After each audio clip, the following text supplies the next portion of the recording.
Coffee and Chats. My name is Lindsay Giese, and I'm the Executive Director for River Arts, Inc. And today I am joined by Jeff Boll.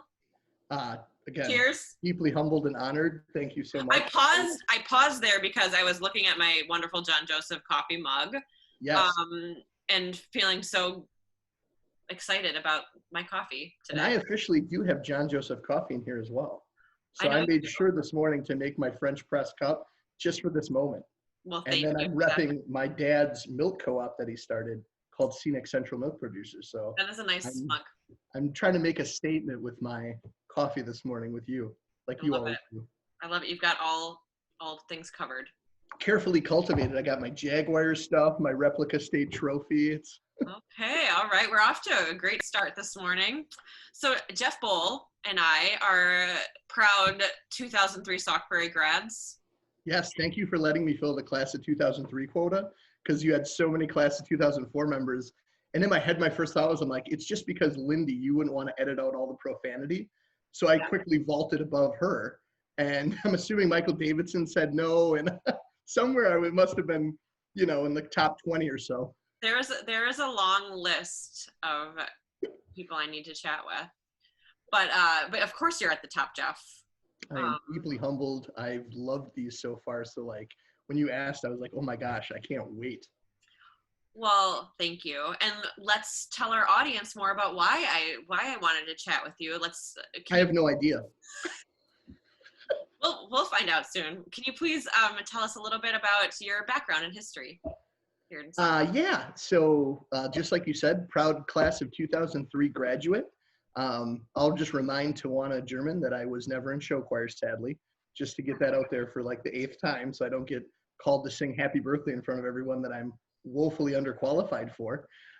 So graduated in 2003 from Stockberry High School.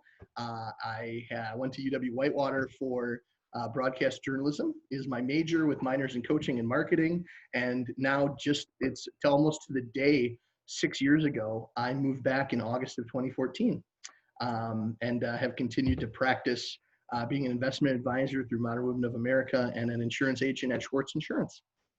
Fantastic. That was a great summary. Thank you.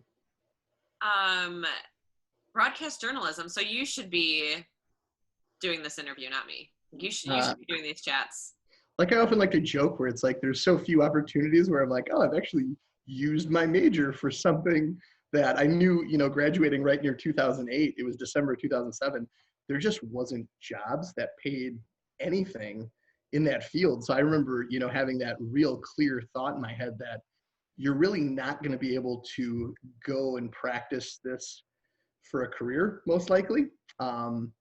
So I pivoted, kind of immediately off of that, sadly, just because there wasn't a radio station hiring. That was my preferred medium. I love being on the radio. I was on for around 20 hours a week.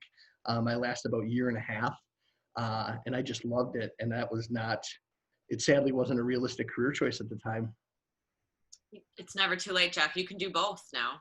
I recently reached out to my college broadcasting partner. I'm like, we could really have a podcast. We totally could, even half an hour a week, an hour a week, whatever. He could, having a child, a young kid at home, where I'm like, you probably might not have the time, but I threw that out there to him. So who knows, maybe in the near future, such a thing might happen. Ooh, exciting. Can I be a guest? We love to hear ourselves talk. So we were not a very common guest format, but my friend Zach and I, Zach Sharan, we did something called Hawk Talk at UW Whitewater, which was an hour sports show Monday through Fridays. I jokingly made a news show called Pants Optional News, because we were in the morning, and that was on radio, right? That was always a joke. And now, in today's world on Zoom meetings, I am wearing pants, full disclosure. Thank you. The same joke, right? Where it's you never know, right? If someone's on a radio, you have no idea what's going on in the background. So we made a news show with our friend Nate Honorai and Zach and I in the mornings, Tuesdays and Thursdays, and just had a great time talking about life, a lot of movies, a lot of sports. It wasn't real news hardly, but some of the on-campus happenings we'd mentioned, and just loved it. So a little bit of this format where we're just chatting really with no news, no real information for the public. Right. To no one's benefit. Like it was just to have fun on the Tuesdays and Thursday mornings, occasionally severely hungover even. You know what? Sometimes you just need to relax with a cup of coffee and enjoy.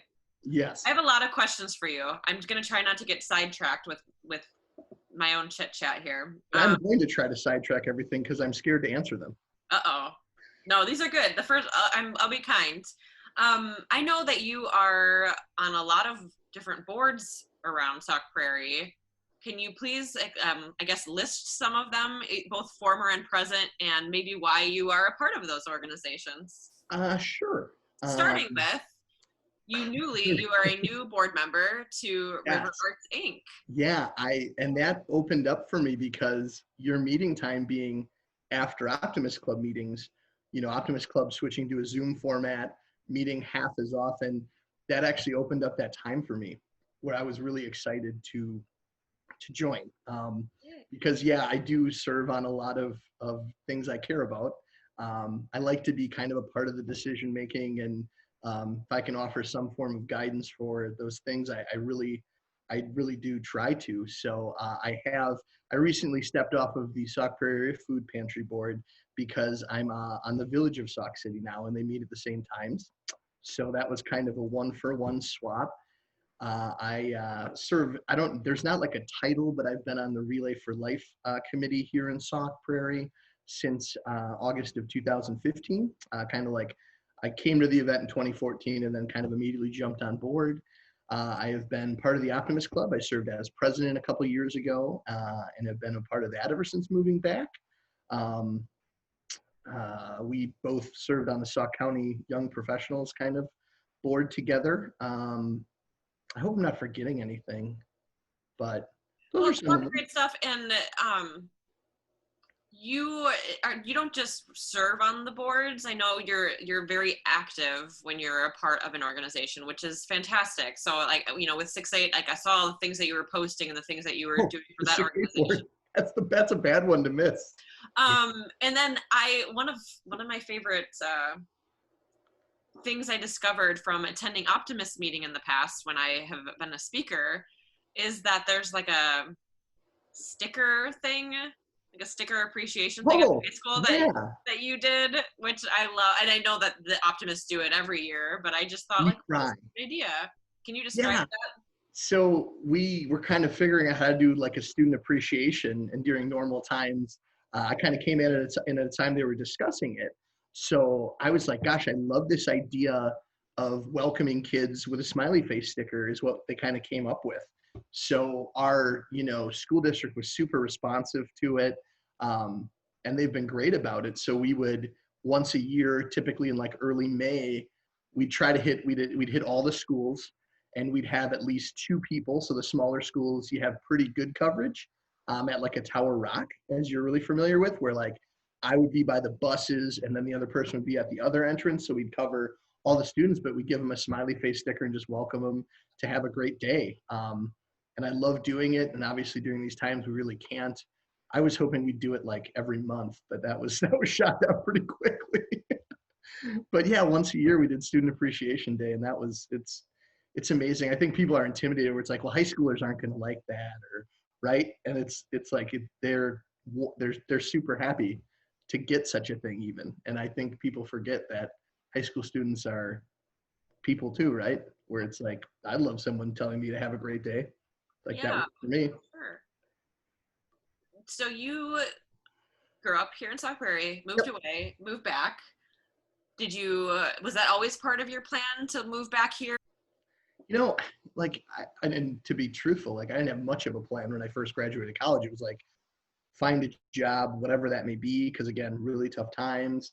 So I was working for Penske Truck Leasing, where I didn't have any control over. Obviously, I had to live within proximity of where the offices that I was working at were. So I started in Oak Creek, Wisconsin, lived in Greenfield with my buddy from college, and then kind of was quickly offered to run the Madison office with 2001 Sauk Prairie grad John Zwetler.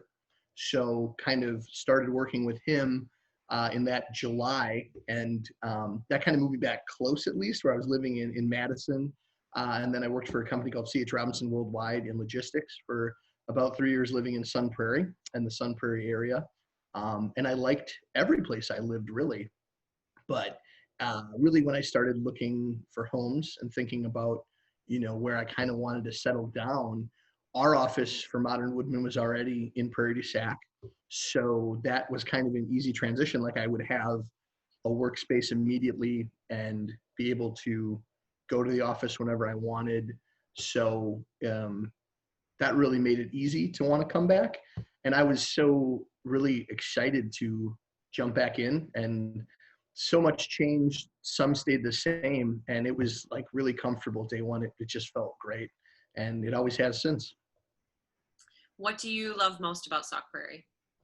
I am someone that loves seeing people they know out in public. Like, I do like to say hi to people at the grocery store. I do like that interaction part. That, like, I do think that's a great part, where it's like we live in a small enough town that typically you usually have a friendly conversation or two when I'm out grocery shopping. Though that obviously has changed to some extent. I'm not grocery shopping often. I typically do online delivery and things, but that was kind of my favorite part. Was you never felt like a stranger ever here.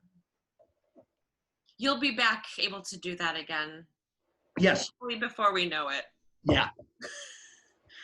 Oh, I'm going to play my favorites game, where I'm just going to ask you a string of what your favorites are. Okay. Okay. Don't have to overthink it. Just first thing that comes to mind. Starting with what actually might be a difficult one for you. Favorite sport? To play is tennis. To watch? Likely football.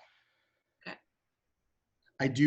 I honestly watch even now during these. I watch a ton of sports. How's that been going with a lot of sports not happening? A lot of nostalgic moments, like a lot of like former great tennis matches that were a lot of times on at my house, and cool. We got through it. It was weird, but yeah, cool. Favorite music genre? I'd say rock. It's between surprisingly rock and rap, probably, on what I typically listen to the most. Okay. Did you what? That is surprising then. The rap part is, I think, I don't know. I could see you being a classical music connoisseur, just sitting back. I wish. That is sadly over my head. If picking like favorite band / artist, it would be between Rage Against the Machine and DMX. Okay. The part that, like. Yep. Cool. Okay. That early 2000s, late 90s rock and rap, I love. Your jam. What did you ever play an instrument? No.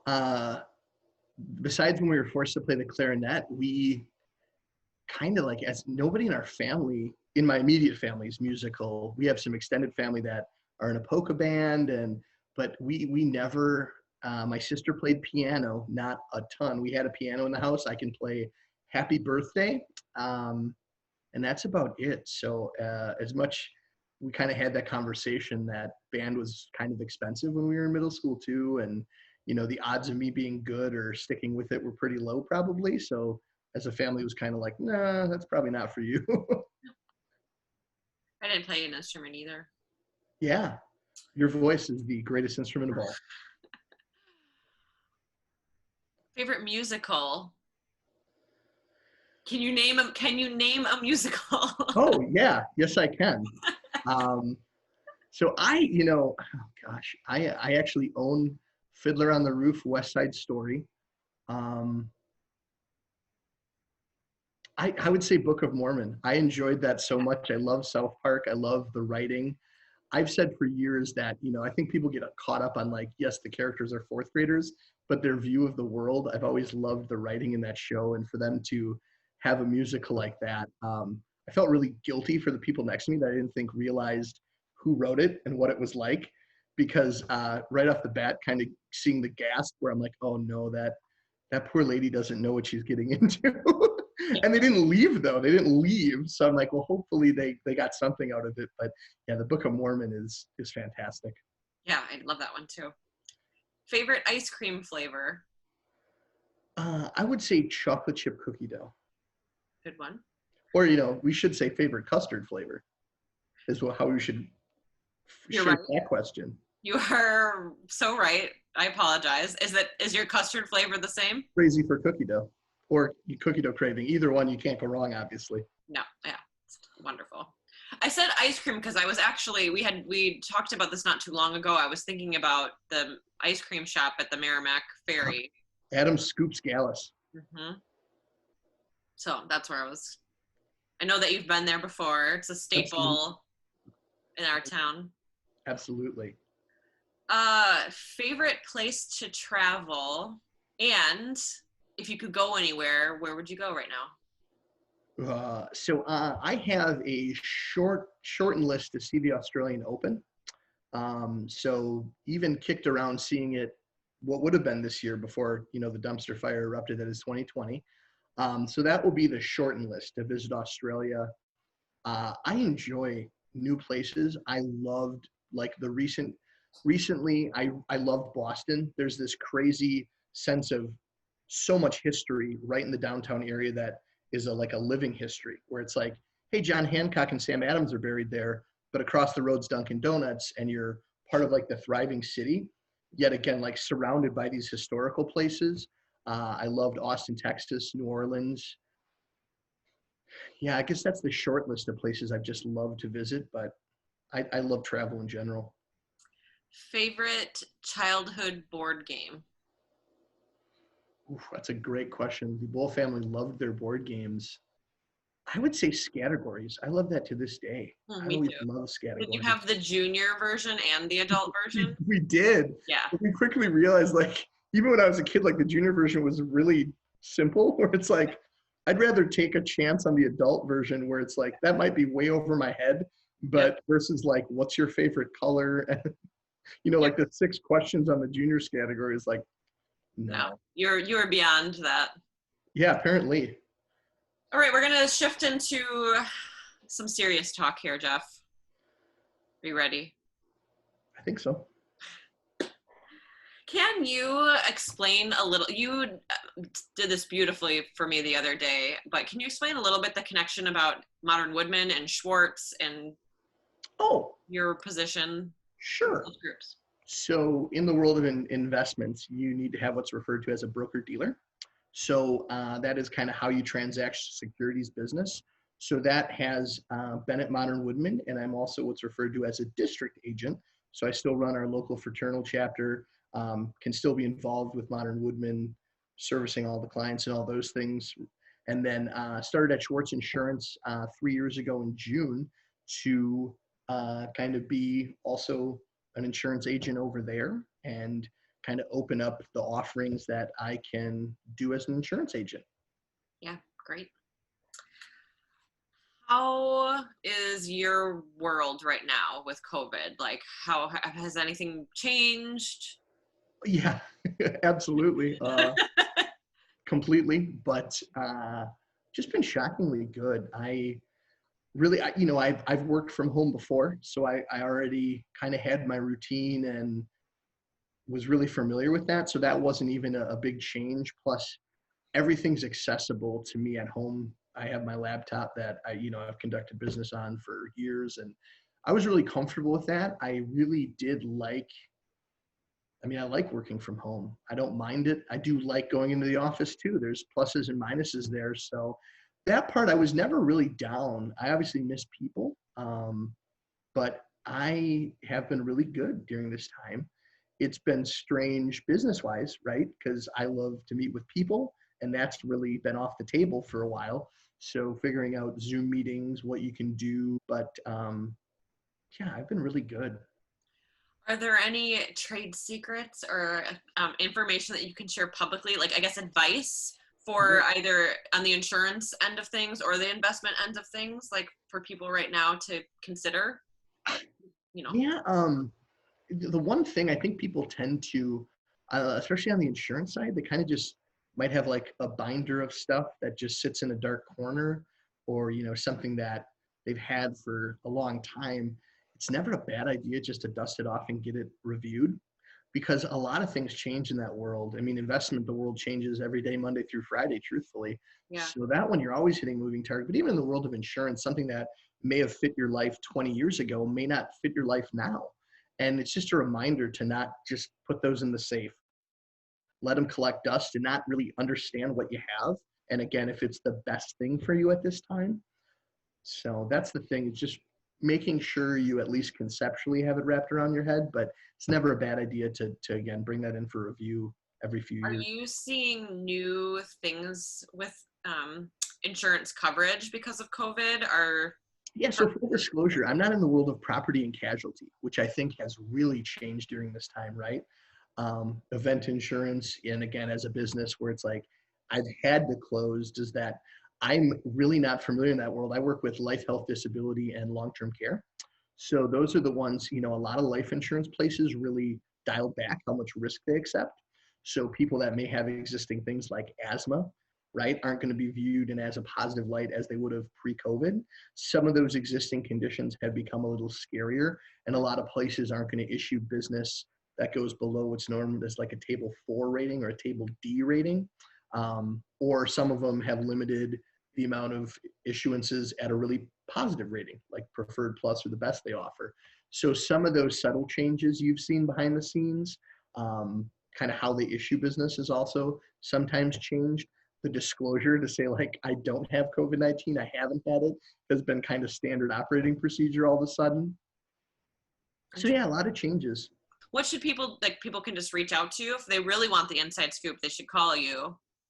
Yeah, because I mean, the reality is no one's situation is the same, right? They can be similar, but everyone's lives are very different. So, how you want to allocate your personal risks and those things really, I know it sounds cliche and like I'm promoting, business that way through myself, but you really do want a personal review on how your portfolio looks and how your insurances look, because there's very few universal truths there for everybody.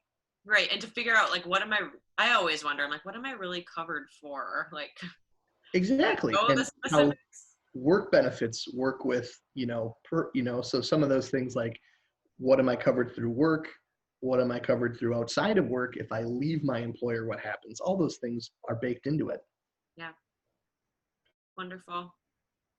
Any other final thoughts, Jeff, about the world and you, and what else should we know about Jeff Boll that I did not ask? I am, I thought I'll talk about kind of art and where I've tried to be better. I'm so untalented with drawing and I always sculpting and forget to those ask the things. art questions. I'm gonna cook it in because that's all I've been thinking about. It's like, how can I talk about art in my own life? And I've never been sadly good at really most traditional mediums, which is always not great. I always like to joke that my brother and I like donated that part of our genetic code to our sister Jessica. Like, she actually has talent, whereas him and I can barely draw stick figures. Even though like I really appreciate like Deb Carlson, telling my mom when she was helping out at Pleasant River, like, no, like I'll work with Jeff. Jeff will learn to draw. He's going to have me in like, through art in middle school. And she really did. And I certainly improved. I had a clay mask that I kept for years from her. I do That, too. I was talking to Mandy Culver about that clay mask, and she didn't remember making it in her class. And I'm like, this yeah. mask is like the one art project that I kept over the years. My niece and nephew think it's a scary mask, but I don't care. And it I doesn't love it. really fit well either. But I No. remember like that was one of the few pieces. And then Jesse Ralke and I made a paper mache Hugo the Hornet, who's the mascot of the Charlotte Hornets in like grade school, that he let me keep, which I was like, thanks, Jesse, you're a great guy. That was like displayed above my bed for years until we moved houses. Like it was still up in the corner. There's been a few things, but I've really, really loved photography, where that way your eye is exactly what someone gets. So like that concept where it's like, I just need to adjust some settings and push a button has always really been great. And, you guys having Mike Miller teach that class was, what's that? John Miller. Oh, sorry about that. Or you took Mike Murray's class. Mike Murray. Yeah, Mike Murray. he was so gracious with his time and talents, and really just making it a lot simpler process, because, kind of like you talked about, step one is just turning off the autofocus and that ability to just to point and click. And when you turn that off, it does become a little more of an artistic medium, where how you want to see the light and some of those things that you have really easy control of are put back in your hands. So that's the one I've really enjoyed and tried to work on not as much as I'd like to, but at least regularly. Well, yeah, and that's a great plug, because Mike will be teaching some photography classes later in our season too. He's wonderful. He is so gracious with helping. And even he said, after the class is done, don't be afraid to reach out to me. Send me your pictures. Like, I will talk you through how I see them. And I mean, his work is so wonderful on display at the River Arts Center. He was such a wonderful teacher. He's so patient, and can't recommend that one enough, among many other things, the River Arts Center. So you said that you didn't think that you were much of a painter or drawer, but do you enjoy it? I love your coloring and conversations, where, like, I remember the first one was just Mr. Bud and I was trying to be like, really, like, I'm sure he just wants to be left alone, but just to like make sure I said hi. And then he left early. So I was like, hey, Christina, can we maybe put on like Counting Crows, and kind of became my own personal space. I loved it.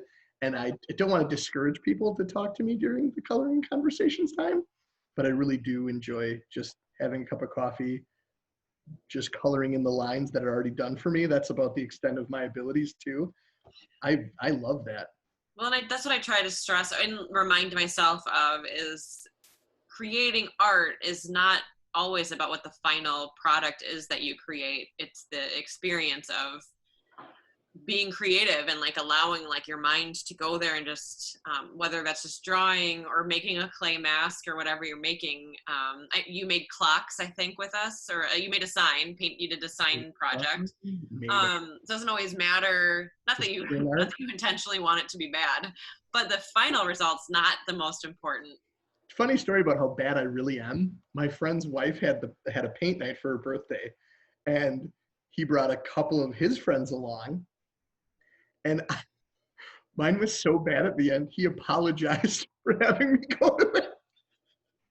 Which is true. Like, I was actually frustrated at how it looks like a 5-year-old did it. And I was like, so disappointed. And he's like, I'm so sorry that, and I'm like, no, like, that's clearly not on you. And it's not like I had a bad time at all. Yeah.